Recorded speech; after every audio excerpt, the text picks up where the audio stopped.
beaucoup est trop dirigé par des criminels, par des phasers. Bateau, bah, il y a Bangote, parce qu'il y avait une composition. Il y a Louis Michel, la communauté internationale, bah, composé avec Namouto Amoutou Mounene, Sassou Nguesso, Ouazana Erni, Akimi Braza, où il y a participé au moins 9000 soldats rwandais, soit disant bah, il y a investisseurs. Sassou, n'a pas de papate, n'a pas de président criminel. Au Yoki Mawate, il y a peuple congolais, au Bakmouni passe pendant 58 ans. Au Yoki Mawate, n'est pas bon, Pepe Chen Tshisekedi. Oyoki Mawate n'est pas tombé dans les pes. Oyoki Mawate n'est pas famille Tshisekedi Koufa. Oyoki Mawate a souffrance oyo. Ce qui Brazza isolé grâce à RDC. Mais yo Sassou tellement aux en erni, aux en apostate, les ongo Koufa le lobby, au composé na 4 présidents des pays limitrophes pour basa la Congo Mabé. Mais il évite que Mboko est dédié par Jésus-Christ de Nazareth, le roi de Galilée, Mkolom Kili. Il a décidé, Sassou, tu dois partir. Kagame, tu dois partir. Tu seras arrêté, humilié. Kabila, tu seras arrêté, humilié. D'ici là, on sera humilié. Oh non, rébellion, rebelle, continue à l'Ikasi. Ah, c'est intimidation. Bazo ça là, j'ai mon corps de sabotage. Mobondo. Yumbi. Enlèvement. Bazo boyo kokiré. Moi écoute là-bas tout. Bazo composé dans les policiers. Révolte na ça, ils ont simbaté. Toujours qu'il est en face A. Maman Franck Dion, tika makele, Franck Dion est un criminel, afin de biso tous les prisonniers, Fatia Bimisi biso, parce que le bagi mboka, il y a qui na ba Jek Zeng. Mais il y a soit mbongo, ngana soit le côté. Il y a soit ba Jeep, Mazandoki, Franck Dion, jaloux. D'avant c'est un malien. Tala muto munene. Fanda kuna na prison. Salomo Kadela tala muto munene. Oh ancien Kadogo, Salomo Kadela, le Guadi, rebelle. Oh Mata Bonyo, Longwa muto munene, Rwandais, Okangama. Oh Biseng Longwa, Rwandais, muto munene. Mbote na bande ko balandi eve patriotique to kutani mokola lelo to solo makambo tali mboka na biso pe merci na bande ko nyonso baza ko landa biso de partout Tchachomba la power Nzambe apambola yo papa Julien le cordon ko landa biso papa Jisebu Kassa le conseiller spécial la zone landa biso maman Lisette merci na papa Yves Kombola papa na biso Benjamin bande ko nyonso ko landa biso mon général Ademia père qui mazier bande ko nyonso ko landa biso ba autorité la merci na Yves Bokoul ministre jeunesse de Basile Longo, VPM intérieur, papa Peter Kaza de Nzambe Pambola Bino, puis ma bande ko nyonso bozo ko benga biso la poto partout dans le monde, ba texto la minute ali, bozo répéter ngaba ka moko wana. Peuple congolais soutenons Fachi Béton, c'est notre sang, Mokonzi Mboka azola la thèse au Bunda pour que Mboka na biso et soit fort, mais parce que Mboka est trop dirigé par des criminels, par des phasers. Bateau bah yebi tata na bangote mona bangote bah ina mboko parce qu'il y avait une composition il y a Louis Michel la communauté internationale bah composé biso avec Namouto Amoutou Mounene Sassou Nguesso Ouazana Erni Akimi Braza où il y a participé au moins 9000 soldats rwandais soit disant bah il y a investisseurs. Sassou n'a pas de papate n'a pas de président criminel. Au Yoki Mawate il y a peuple congolais au Bakmouni passe pendant 58 ans. Oyoki Mawate n'est pas bon, Pepe Chen Tshisekedi. Oyoki Mawate n'est pas tombé dans les pes. Oyoki Mawate n'est pas famille Tshisekedi Koufa. Oyoki Mawate a souffrance oyo. Ce qui Brazza isolé grâce à RDC.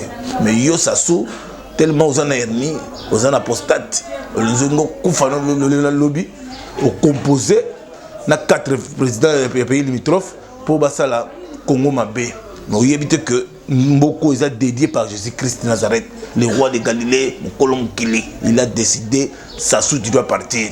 Kagame, tu dois partir. Tu seras arrêté, humilié. Kabila, tu seras arrêté, humilié. D'ici là, on sera humilié. Oh non, rébellion, rebelle, continue à l'Ikasi. Ah, c'est intimidation. On est intimidation. Soutenons notre sens Félix Antoine Tshisekedi Tshilombo. Pourquoi tombe le mot à ma candidat? Allez de Dieu. Il est venu dans cette terre pour libérer le Congo. Congo, c'est une dimension sous. Tout le monde a kobanga, tout le monde a paix, tout affronter l'adversaire. On a notre élu de Dieu, Fachi Béton.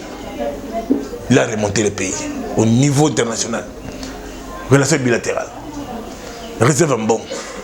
Le train en marche. M23, bazar en bang. Faire des saisons frapper bango sérieusement. Le peuple congolais va comme un niveau que au trahi avant de causer le peuple va en charge. Tout comme un niveau que la minute où on appliqué si bateau va gérer Kinshasa, il doit être arrêté et jugé. Bateau ça va juger mon corps de sabotage. Mobondo, Yumbi, enlèvement. Bateau boy kokiré, ma écoute la bateau. Bateau composé dans les policiers. Révolte na Kinshasa, ils ont simbaté. Toujours qu'il est en face A, avant de nous qu'il est en face B. Surtout dans Fatih Beton, c'est notre sang. Sassou, il est en fuite. Maman est bazaïba. Kanayo, ils sont dans le laboratoire, toujours étudié Kanayo. Maman est bazaïba. Kanayo, ils sont étudié. Tu vas répondre après. Tu vas répondre après. Maman Franck Dion, tu as Franck Dion est un criminel. Biso tous les prisonniers, Fatia Bimisibiso, parce que le Belgi Mboka, il y a qui est là-bas, Jacques Zeng. Mais il y a soit un bongo, il y a soit le côté, il y a soit un jeep, Mazan Doki, Franck Dion, jaloux. D'avant, c'est un malien. Tala Moutou Mounene. Fanda Kuna la prison. Salmo Kadela, Tala Moutou Mounene. Oh, ancien Kadogo, Salomos Kadet, le Guadi, rebelle. Oh, Matabonyo, Longwa, Moutou Mounene, Rwandais, Okangama. Oh, Bissem, Longwa, Rwandais, Moutou Mounene. Pourquoi tu as joué avec le pays?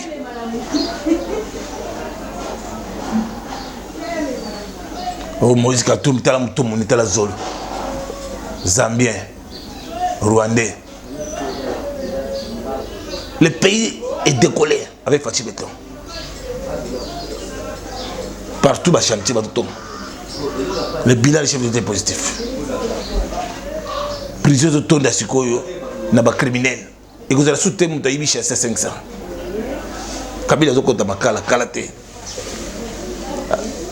John Numi, toujours Kangayo. Toujours Kangayo. Peuple congolais Fatih Beton. Tout qui même la patrouille, même la moye. Kouloun a fait Kouloun va terminer, faire l'enlèvement, va terminer avec Fatih Beton. Nous sommes sur la casse. Le peuple congolais, vigilance. Suivons les activités du chef de l'État. C'est un dispositif qui a toujours annoncé un événement peu ordinaire. Ici, à l'Institut supérieur de commerce de Kinshasa, officiels et autorités académiques, ainsi que les représentants des étudiants de l'université et instituts supérieurs, sont venus assister à la cérémonie officielle de remise en service des bus Transacademia consacrés à la mobilité des étudiants congolais.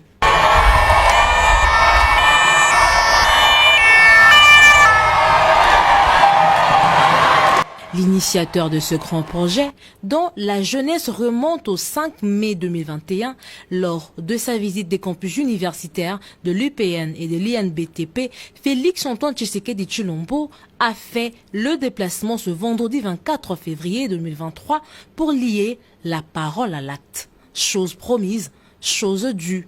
La population congolaise en général et la communauté estudiantine n'oubliera pas de sitôt ce jour. C'est un jour historique, a confié le directeur général de ce nouvel établissement qui n'a pas caché sa joie. Transacademia, c'est en plus une expérience inédite dans le secteur du transport. Car, pour la première fois, le paiement dématérialisé des titres de transport sera déployé dans notre pays à travers un public friand des nouvelles technologies de l'information et de la communication. C'est via son application mobile Android ou iOS et le site internet www.transacademia.cd que notre jeune établissement assurera le transport exclusivement pour les étudiants préalablement identifiés à travers des souscriptions volontaires et validées par un abonnement, selon le choix d'un mois, 2 semaines, 1 semaine, pourquoi pas 3 jours. Au nom de ses camarades, le président national des étudiants a remercié le chef de l'État avant de lui promettre leur soutien total aux échéances électorales prochaines. Plusieurs actions ont été menées pour l'intérêt de l'étudiant congolais et d'autres sont en cours. C'est le cas par exemple de la connexion Wi-Fi, la connectivité à Internet gratuit pour accéder à la bibliothèque numérique nationale, la suppression de la vente des syllabus qui était devenu un casse-tête pour des parents à revenus faibles, mais aussi une discrimination de premier ordre pour nous étudiants. La réhabilitation des logements des étudiants à l'université de Kinshasa, à l'université pédagogique nationale, à l'Institut du bâtiment et travaux publics, pour ne citer que cela, et la construction des universités à travers le pays sont une preuve irréfutable de votre engagement inlassable dans les credos que vous avez toujours prônés. Instaurer les meilleures conditions d'études pour empêcher ces sentiments exacerbés des étudiants de quitter le pays pour aller étudier ailleurs. Ainsi, j'ai pris au bon Dieu de bien vouloir vous accorder la vie afin que nous vous ayons comme chef de l'État le plus longtemps possible et qu'il vous donne la force d'accomplir toute la vision que vous avez sur l'étudiant congolais. Et nous vous rassurons du haut de cette tribune de notre accompagnement, de notre engagement patriotique de se tenir tous debout derrière vous afin de défendre notre pays convié et envoûté. Après les allocutions des différents intervenants, place au lancement de la mise en circulation de bus académiens par le chef de l'État, Félix-Antoine Tshisekedi Tshilombo. Cette cérémonie intervient un mois après celle de la remise officielle du premier lot des bus. Plus de 450 arrêts de bus seront aménagés pour 58 lignes dans différentes communes afin de permettre le ramassage des bénéficiaires. Ces bus neufs et climatisés seront désormais observés sur les grandes artères de la capitale congolaise. Seuls les étudiants en ordre avec leur abonnement semestriel ou mensuel y seront admis. Aux bénéficiaires d'en faire bon usage.